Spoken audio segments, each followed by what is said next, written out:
आज के इस कार्यकर्ता महाकुंभ में उपस्थित राजस्थान के लोकप्रिय मुख्यमंत्री श्रीमान भजनलाल शर्मा जी, भाई बुमाबूम मत करो, बैठ जाएंगे सब लोग। राजस्थान की संगठन की प्रभारी बहन विजया राहतकर जी, जोधपुर क्षेत्र के हमारे लोकप्रिय प्रत्याशी श्रीमान गजेंद्र सिंह शेखावत जी, बाड़मेर के हमारे लोकप्रिय प्रत्याशी श्रीमान कैलाश चौधरी जी, पाली क्षेत्र के हमारे प्रत्याशी एडवोकेट पीपी चौधरी जी, जालोर सिरोही के प्रत्याशी और कार्यकर्ताओं के प्रतिनिधि भाई लुम्बाराम चौधरी जी, जोर से ताली बजाइए लुम्बाराम जी के लिए। हमारे राज्यसभा के सदस्य राजेंद्र गहलोत जी, मदन राठौड़ जी, नारायण लाल पंचारिया जी, मंच पर उपस्थित सारे भारतीय जनता पार्टी के वरिष्ठ नेतागण और आज इन चारों लोकसभा क्षेत्र से कोने कोने से इतनी गर्मी में आए हुए भारतीय जनता पार्टी के मालिक ऐसे मेरे शक्ति केंद्र अध्यक्ष भाइयों बहनों को मेरा प्रणाम। भाइयों और बहनों, चुनाव का नगाड़ा बज चुका है।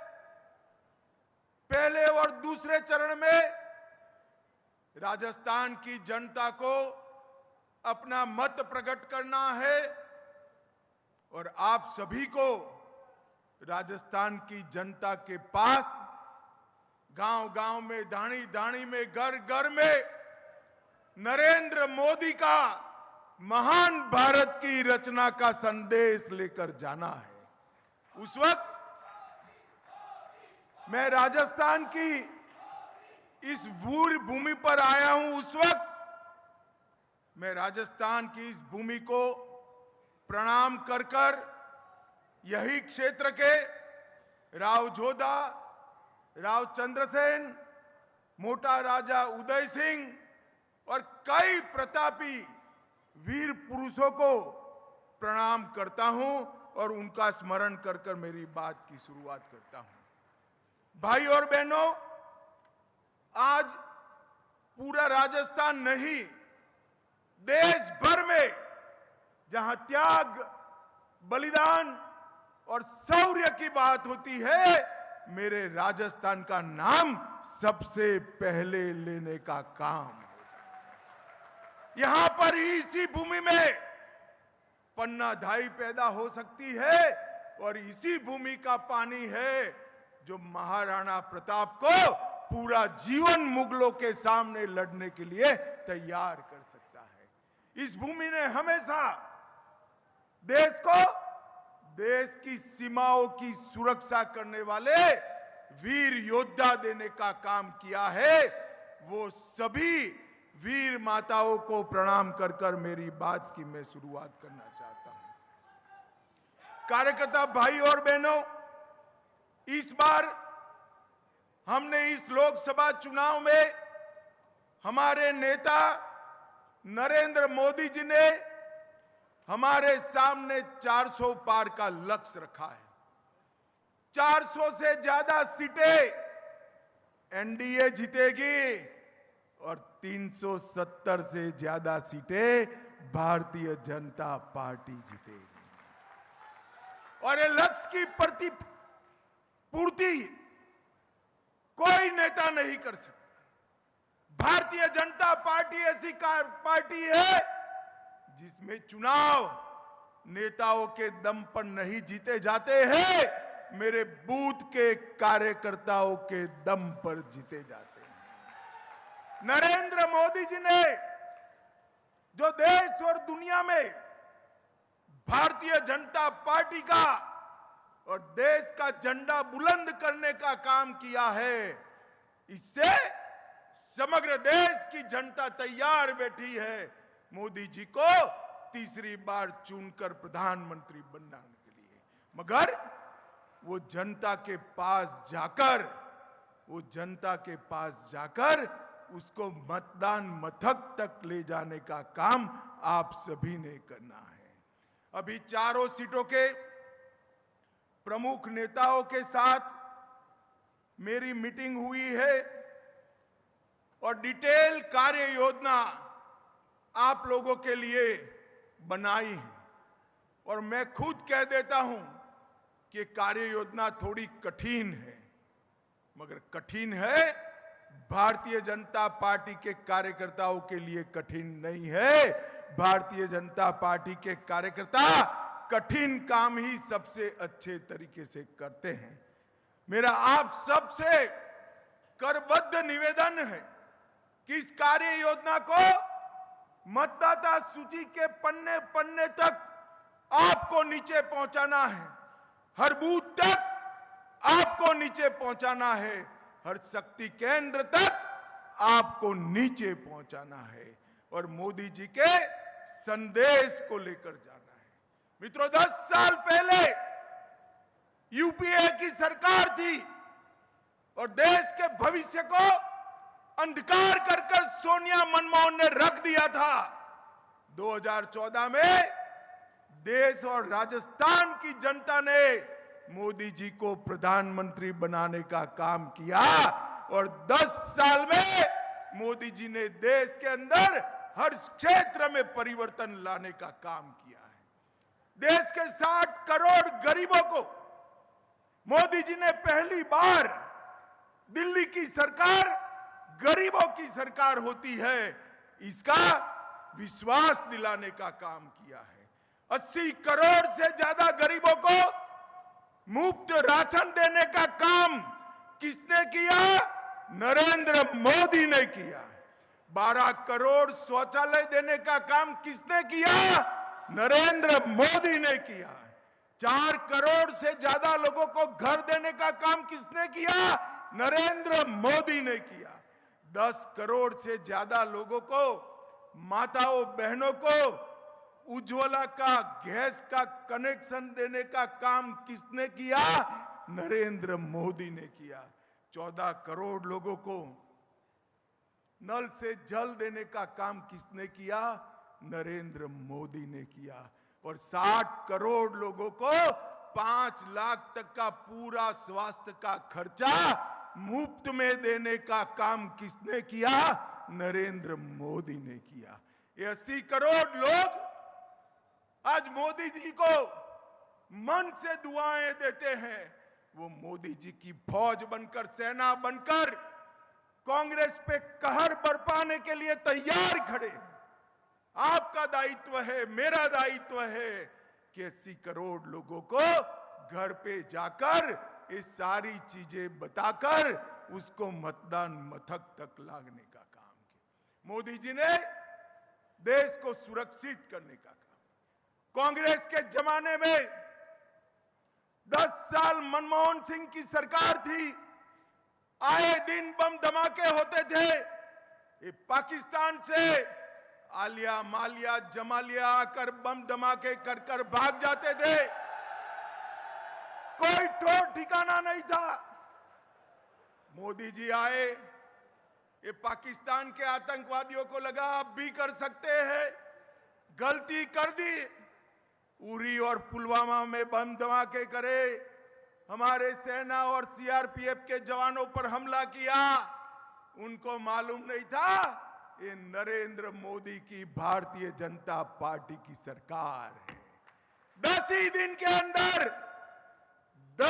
के अंदर सर्जिकल स्ट्राइक और एयर स्ट्राइक कर पाकिस्तान के घर में घुसकर आतंकवादियों का सफाया करने का काम नरेंद्र मोदी जी ने किया। भाई और बहनों, मोदी जी ने देश को सुरक्षित करने का काम किया है।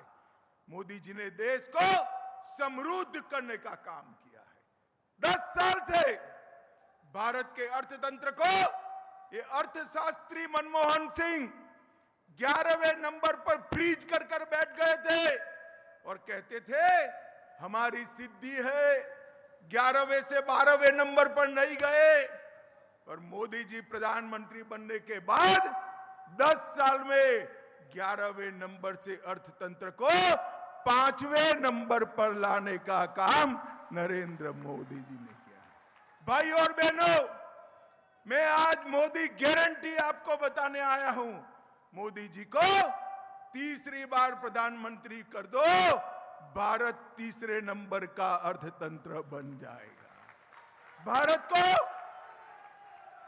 दुनिया भर में भारत को मैन्युफैक्चरिंग का हब बनाने का काम, स्टार्टअप का भंडार डालने का काम, देश भर में से हर रोज हजारों की संख्या में पेटेंट रजिस्टर हो रहे हैं और युवाओं को नई नई नौकरियां मिली है। भाई और बहनों, हमने इंफ्रास्ट्रक्चर के लिए ढेर सारे काम किए। हर रोज हजारों की संख्या में पेटेंट रजिस्टर हो रहे हैं और युवाओं को नई नई नौकरियां मिली है। भाई और बहनों, हमने इंफ्रास्ट्रक्चर के लिए ढेर सारे काम किए।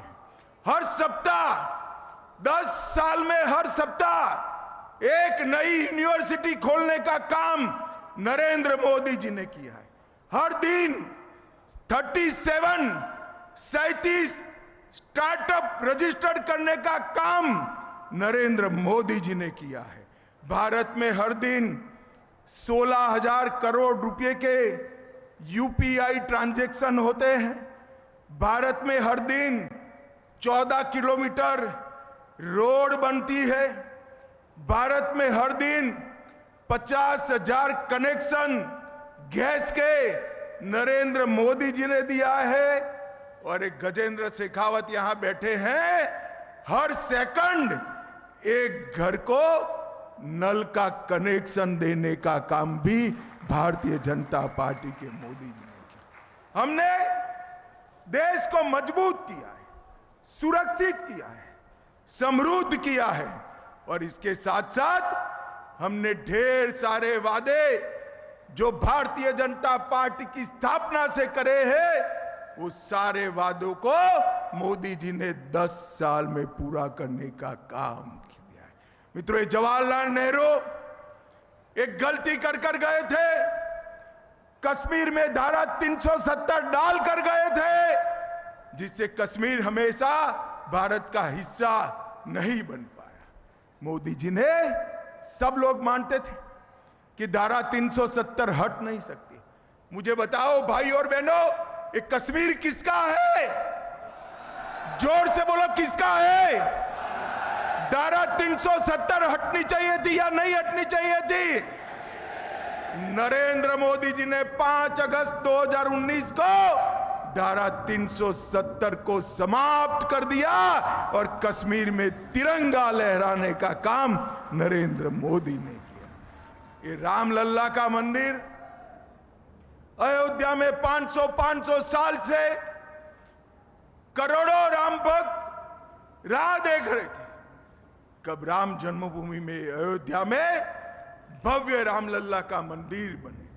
70 साल से एक कांग्रेस पार्टी रामलल्ला के जन्मस्थान पर मंदिर के मुद्दे को अटका रही थी, भटका रही थी, लटका रही थी। मोदी जी ने रामलल्ला की जन्मभूमि को, इसके केस का निपटारा भी किया, भूमि पूजन भी किया और 22 जनवरी को रामलल्ला की प्राण प्रतिष्ठा करने का काम भी नरेंद्र। भाई और बहनों, एक कांग्रेस पार्टी तुष्टीकरण की राजनीति के कारण कभी ये नहीं करती थी। हमने 150 साल पुराने अंग्रेजों के कानून बदल दिए, 100 साल पुरानी पार्लियामेंट बदली। हमने नक्सलवाद और उग्रवाद को, आतंकवाद को उखाड़कर फेंकने का काम किया और अब किसी की हिम्मत नहीं है भारत में बम धमाका कर सके, ऐसा सुरक्षित भारत बनाने का काम नरेंद्र मोदी जी ने किया। और मित्रों, इसीलिए 2014 में 55% वोट के साथ 25 की 25 सीटें राजस्थान की जनता ने मोदी जी को दी थी। 2019 में वोट प्रतिशत 61% हुआ और फिर 25 की 25 सीटें दी। और ये सब करने के बाद मोदी जी फिर से आए हैं इस वक्त 70% वोट के साथ 25 की 25 सीटें जीतकर हैट्रिक लगानी है। मुझे बताओ, ये चारों सीटें मोदी जी की झोली में डालेंगे क्या? अरे जोर से बोलो, डालेंगे क्या? 70% वोट प्राप्त करेंगे क्या? भाई और बहनों, राजस्थान के अंदर हैट्रिक लगाने का काम जनता तैयार बैठी है। मेरे गौरववंते कार्यकर्ताओं को करना है। और किससे मुकाबला है? किससे मुकाबला है? ये परिवारवादी घमंडिया गठबंधन से, जिनको अपने परिवार के अलावे किसी की चिंता नहीं। इतने सारे युवा बैठे। गहलोत जी को आपकी चिंता है क्या? अरे जोर से बोलो, है क्या? गहलोत जी का एक ही लक्ष्य है, बेटे को मुख्यमंत्री बनाना। आपकी चिंता नहीं है। और गहलोत जी छोड़ो, सोनिया जी राहुल गांधी को प्रधानमंत्री बनाना चाहते हैं। लालू यादव बेटे को मुख्यमंत्री बनाना चाहते हैं। उद्धव ठाकरे बेटे को मुख्यमंत्री बनाना चाहते हैं। ममता बनर्जी भतीजे को मुख्यमंत्री बनाना चाहती है। स्टालिन बेटे को मुख्यमंत्री बनाना चाहते हैं। अरे भाई, जो बेटा बेटी बहू और भतीजे की सोचे, वो भारत के युवाओं की सोच सकता है क्या? सोच सकता है क्या? भारत के युवाओं को आगे बढ़ाने की सोच केवल और केवल नरेंद्र मोदी और भारतीय जनता पार्टी करती है। भाई और बहनों, ये जो कुनबा इकट्ठा हुआ है, कल इन्होंने कहा लोकतंत्र बचाओ। क्यों भाई, क्या हो गया है लोकतंत्र को? इस देश की जनता वोट डालने वाली है, तय करेगी। आप काहे को लोकतंत्र बचाने की बात कर रहे हो? कह रहे हैं हमारे नेता जेल में गए। भाई मुझे बताओ, 12 लाख करोड़ के घपले घोटाले करेंगे तो जेल में जाएंगे या नहीं जाएंगे? जोर से बोलो, जाएंगे या नहीं जाएंगे? और राहुल बाबा सुन लो, क्यों फरियाद कर रहे हो? हमने 2014 में भी किया, 19 में भी किया, कहकर हम चुनाव लड़े थे। जो भ्रष्टाचार करेगा वो जेल की सलाखों के पीछे चला जाएगा। यहां पर भी पेपर लीक में जिन्होंने भ्रष्टाचार किया, हमारे भजनलाल जी ने चुन चुन कर जेल की सलाखों के पीछे डालने का काम। मुझे बताओ भाई और बहनों, राजस्थान की जनता भ्रष्टाचारियों के साथ है या भ्रष्टाचार समाप्त करने वाले मोदी जी के साथ है? जोर से बोलो, किसके साथ है? और जोर से बोलो, किसके साथ है? ये लोकतंत्र बचाने की बात करते हैं। राहुल बाबा, आपकी नानी ने इमरजेंसी में, आपकी दादी ने इमरजेंसी में लाखों लोगों को जेल में डाल दिया था, राजनीतिक पार्टियों पर प्रतिबंध लगाया था। आपको लोकतंत्र की बात करने का कोई अधिकार नहीं। मित्रों, ये तुष्टीकरण करने वाले लोग 5 साल के अंदर राजस्थान में जगह जगह पर बहुमती समाज के धार्मिक स्थानों पर हमला हुआ। कन्हैया लाल को मार दिया, कई सारे लोगों को मार दिया गया। ये तुष्टीकरण करने वाले लोग हैं। हमारा मत है न्याय सबके साथ होगा। किसी का नहीं होगा, नहीं होगा। और राजस्थान इसी रास्ते पर चलने वाला है। मित्रों, ये लोग सरकार बनाने के सपने देख रहे हैं। मुझे एक सीनियर पत्रकार का फोन आया कि अमित भाई, ये लोग 1 और 1 11 कर कर सपना बना देख रहे हैं। मैंने बोला उनको मालूम नहीं है 0 + 0 = 0 ही होता है। कितने भी दल इकट्ठा कर लो, आएगा तो मोदी ही आएगा। भाई और बहनों, भारतीय जनता पार्टी की सरकार ने ढेर सारे मिथक थे वो तोड़ दिए हैं। हमने पेपर लीक के लिए वादा किया, सब लोग हंस रहे थे। जब हमारे नेताओं ने ERCP का वादा किया, कहां से लाएंगे, गहलोत जी पूछ रहे थे। गहलोत जी, भजनलाल तो पहली बार मुख्यमंत्री बने हैं, 5 ही महीने में ERCP को जमीन पर उतारने का काम कर दिया है। जमुना का पानी, यमुना जी का पानी राजस्थान के 3 जिलों में लाना असंभव जैसा काम था। मोदी जी के आशीर्वाद से भजनलाल ने इसको भी पूरा कर दिया। और भाइयों और बहनों, 450 रुपये में गैस का सिलेंडर देने का काम भी भजनलाल जी ने पूरा कर दिया। और SIT बनाकर सबको जेल में डालने का काम भी भजनलाल जी ने पूरा कर दिया। भाई और बहनों, मेरा आप सभी से एक निवेदन है, जब आप जनता के साथ जाइए तब हिसाब लेकर जाइएगा। 10 साल UPA को मिले, मनमोहन सिंह को 10 साल मिले या नहीं मिले? जोर से बोलो, मिले या नहीं मिले? और 10 साल मोदी जी को मिले। मनमोहन सिंह ने 10 साल में राजस्थान को क्या दिया? सिर्फ 1,61,000 करोड़ रुपया। कितना दिया? जोर से बोलो, याद रखना है, कितना? और मोदी जी ने 10 साल में 4 गुना ज्यादा 6,24,000 करोड़ रुपया देने का काम मोदी जी ने किया। इसके अलावे 2,80,000 करोड़, 6,24,000 प्लस 2,80,000, 8 लाख करोड़ हुआ। 2 लाख करोड़ रोड के लिए, 70,000 करोड़ रेलवे के लिए, 7,000 करोड़ एयरपोर्टों के लिए और 60,000 करोड़ की रिफाइनरी देने का काम हमारे नेता प्रिय प्रधानमंत्री नरेंद्र मोदी जी ने किया। अशोक गहलोत जी, अगर बेटे के जिताने में से फ्री हो जाओ तो मेरी बात का जवाब देना। मैंने तो आज सार्वजनिक रूप से हिसाब दिया है। हिसाब देकर दिन तय करना। हमारे युवा मोर्चे के अध्यक्ष को मैं चर्चा करने के लिए भेज दूंगा, 2-2 हाथ कर लेंगे। भाई और बहनों, ये 8 लाख करोड़ के अलावे राजस्थान के गरीबों को, 80 लाख किसानों को किसान सम्मान निधि, 32 लाख गरीबों के घर में जल से नल, नल से जल